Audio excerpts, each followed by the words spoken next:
ಯುವ ನಿಧಿ mostly December ಅಥವಾ January.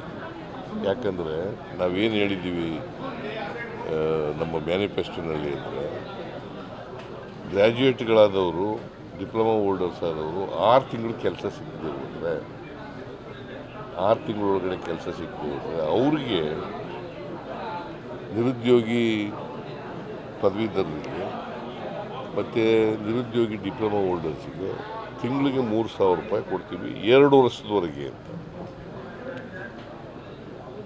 2 years. ಈಗ BSc, BCom, MCom, MSc, MA ಈ ಥರ ಮಾಡಿರ್ತಾರಲ್ಲ ಅವ್ರಿಗೆ 2 ವರ್ಷ ಕೆಲಸ ಸಿಕ್ಕಲ್ಲ. 2 ವರ್ಷದೊಳಗಡೆ ಎಲ್ಲೂ ಕೆಲಸ ಸಿಕ್ಕಲ್ಲ. ಅಂಥವ್ರಿಗೆ 2 ವರ್ಷದವರೆಗೆ 3,000 ರೂಪಾಯಿ ಅನ್ಎಂಪ್ಲಾಯ್ಡ್ ಗ್ರ್ಯಾಜುಯೇಟ್ಸ್ಗೆ, 1,500 ರೂಪಾಯಿ ಅನ್ಎಂಪ್ಲಾಯ್ಡ್ ಡಿಪ್ಲೊಮಾ ಹೋಲ್ಡರ್ಸ್ಗೆ ಕೊಡ್ತೀವಿ ಅಂತೇಳಿ ಹೇಳಿದ್ದೀವಿ. ಸೊ ಅದರಿಂದ 6 ತಿಂಗಳಾಗಬೇಕಾದ್ರೆ ಡಿಸೆಂಬರ್ ಜನವರಿ ಆಗುತ್ತೆ, ಆಗ ಕೊಡ್ತೀವಿ ಅವ್ರಿಗೆ.